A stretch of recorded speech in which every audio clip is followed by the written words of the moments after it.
the main chord structure for the verses on that, the A to A major seventh to A seventh, it's just been around forever. I won't mention the songs that use it.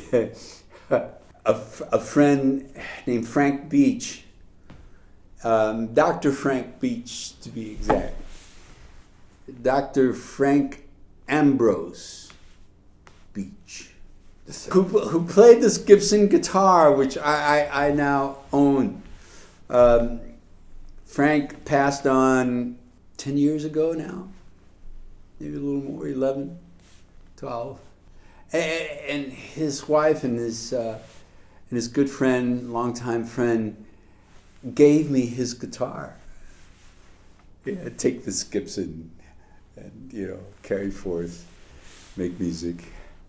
And I have. In fact, that Gibson is one of the things I wanted to point out about this set of, and maybe the other 4 sets that are to come, but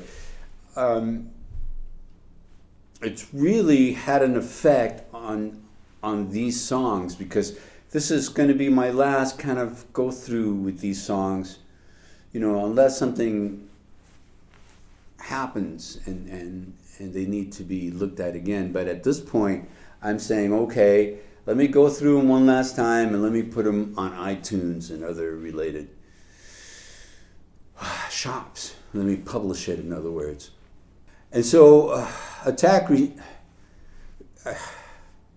came from my going over to Frank's place, and he had this Gibson guitar, his guitar, that he was playing. He says, hey, this chord structure is so familiar. I hear it in songs, but where does it go after, you have a major, then you go to a major seventh, and then you go to a seventh.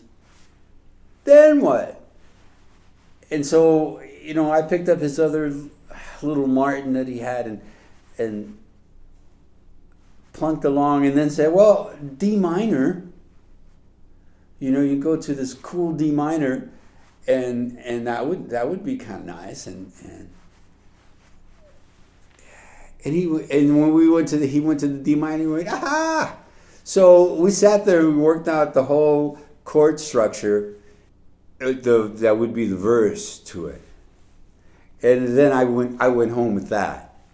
And then at the time, my wife, girlfriend, living counterpart, significant other, sweetie, left me. So I was going through this kind of thing, She says she had some dream that I had wished her, ooh,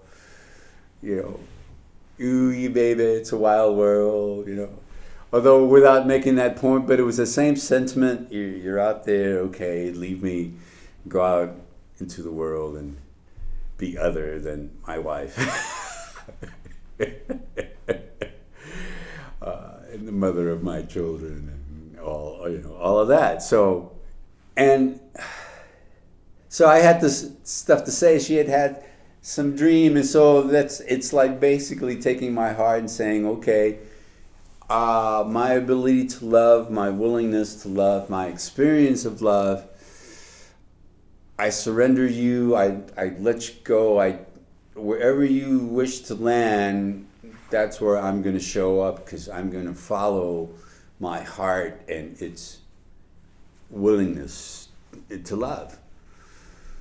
And so it's advice, the verses are advice that I have received through the years, through life itself, through reading, through aha moments. Especially like you read and you go, well, that's interesting.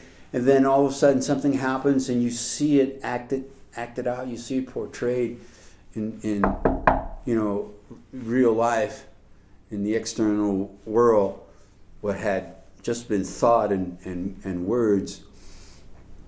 You go, there it is. There's an example of that. Thought or philosophy or attitude or mindset. Yeah. Sometimes you see yourself, you know, in a situation, and you go, "Whoa! I certainly epitomize that mindset right there." So that's basically the song. It's an acceptance that I can't tell my heart what to do. It's a guiding system to the rest of me, and I need to pay attention to it and give it elbow room, and so that it can guide me to my better self, to my best self.